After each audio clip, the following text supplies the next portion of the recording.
कि ब्रह्मादिक सुर नारी नवीना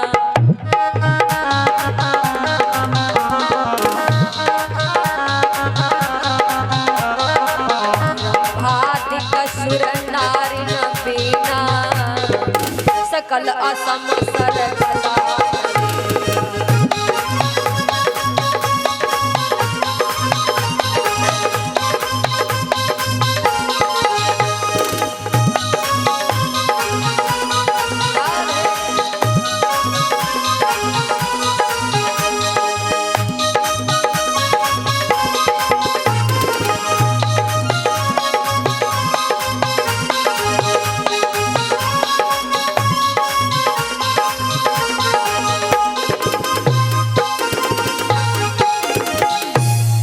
रंभादिक सुर नारे नवीना सकल असम सर कला प्रवीणा करहि गान बहुतान तरंगा बहुविध क्रीडहि पानी पतंगा। ब्रह्मा नाम की अप्सरा इतना सुंदर नृत्य कर रही है, इतना सुंदर नृत्य कर रही है महाराज, साधारण व्यक्ति देखता तो काम से गया था।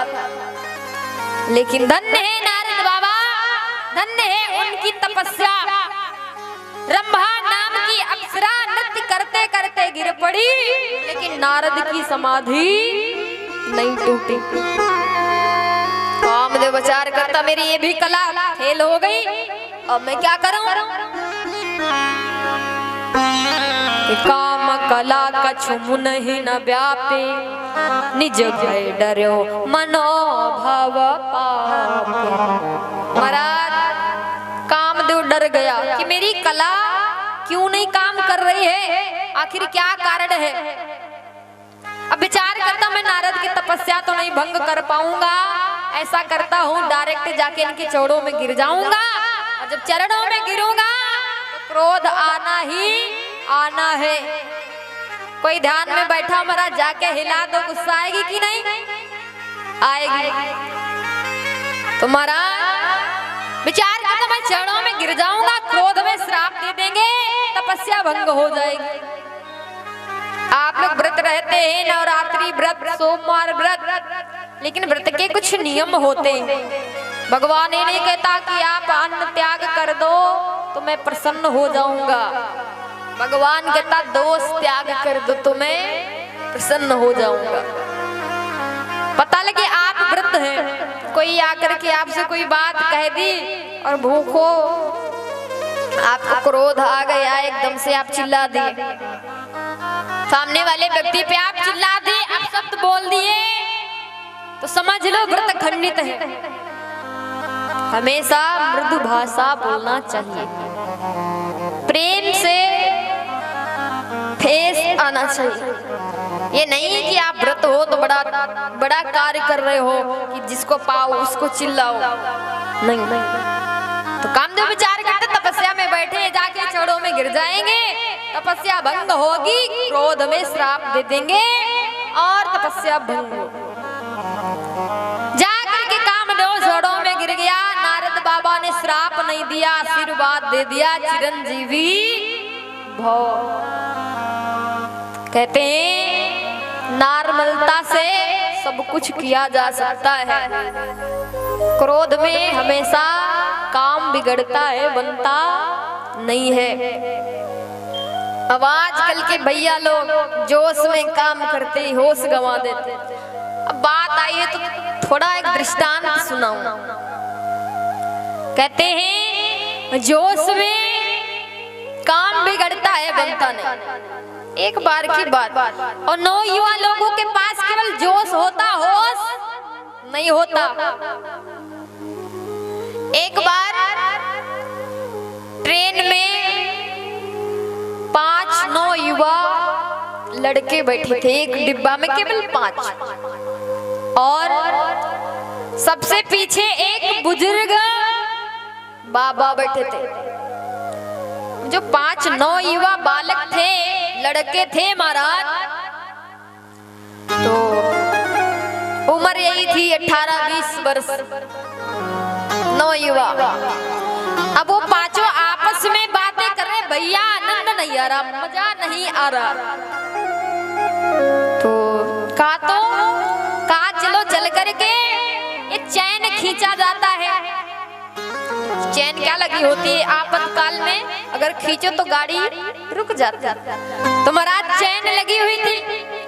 लड़कों ने कहा ऐसा करो चैन खींचते हैं, अभी आनंद आएगा। कब पागल हो गए क्या? अरे लिखा देखा नहीं, चैन खींचने पे 500 रुपया जुर्माना।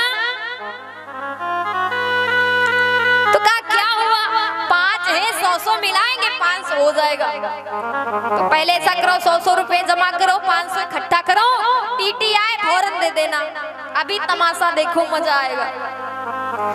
तब तक एक लड़के की नजर पीछे गई, जो पीछे बैठे बुजुर्ग दादाजी। तो कहा भैया भैया काम बन गया। कहा क्या? कहा काम भी हो जाएगा, आनंद भी आ जाएगा और पैसा भी नहीं जाएगा। कहा वो कैसे? अरे देखो वो बाबा बैठे, चैन खींचेंगे टीटी आएगा और मैं कहूंगा मैंने नहीं, इस बुड्ढे ने खींची। तो कहा हाँ ये बात तो सही है। 5 लोग थे, पांचों मिलके 100 रुपए तो इकट्ठा कर लिया था और एक लड़के को दे दिया था। तब तक बुड्ढे को देख लिया। तो काम बन गया, पैसा भी नहीं लगेगा। फौरन चैन खींचा और जैसे चैन खींचा ट्रेन रुकी, एकदम से टीटी आ गया। और जैसे टीटी आया, चैन किसने खींची? एकदम से बाबा रोने लगे।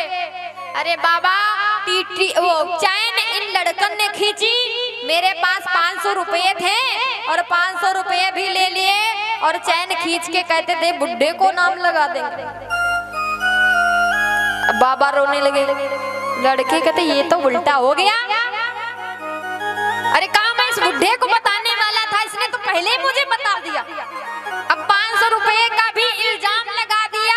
तो टीटी ने झाड़ा लिया, एक के पास 500 रुपए निकले, 500 रुपए बाबा को दे दिया और पांचों को खींच के प्लेटफॉर्म के नीचे, चलो भैया थाने की हवा खाओ। अब जब पांचों को नीचे कर दिया डब्बे से, तो महाराज बाबा खिड़की से झांक रहे, अपनी दाढ़ी सोरा रहे। अरे भैया ये दाढ़ी ऐसे सफेद नहीं हो गई, तुम जो कर रहे हो मैं करके छोड़ चुका हूँ। तो कहते हैं जोश में होश नहीं रहता, जो भी काम करो सोच समझ के। आजकल के जानते लोग कहते हैं दादाजी के पास बैठो ज्ञान मिलेगा, कहते बुढ़ों के पास कौन बैठेगा, दिमाग खराब करते। अरे दिमाग खराब नहीं, दिमाग खोल देते मरा। तो काम दे विचार करता, क्रोध आएगा श्राप दे देंगे। अब कामदेव को नारद बाबा ने श्राप नहीं आशीर्वाद दे दिया, चिरंजीवी भव। अब तो कामदेव बिल्कुल हार के पहुंच गया इंद्र के पास। महाराज ये रही आपकी सेना और मुझे माफ करना। नारद बाबा जग तो गए लेकिन उनकी समाधि तपस्या सफल हो गई। अब तुम जानो तुम्हारा राज्य जाने, मैं तो चला। अब महाराज इंद्र तो बैठा है डर के कारण, और इंद्र डर कर कैसे रहा पता है? इंद्र डर कैसे रहा? इंद्र को ये नहीं पता है कि नारद एक संत है और संत को राजपाट से कोई मतलब नहीं होता। इंद्र कुत्ते की भांति डर गया। जैसे देखा होगा कुत्ता कभी कभी हड्डी लेकर के दौड़ रहा होता, कुत्ता हड्डी तक खा लेता। अब कुत्ता एक हड्डी अपने मुख में दबा के जा रहा है। अब पीछे से एक शेर आया। अब शेर देख रहा है कि कुत्ता हड्डी लिए जा रहा, शेर को मतलब नहीं हड्डी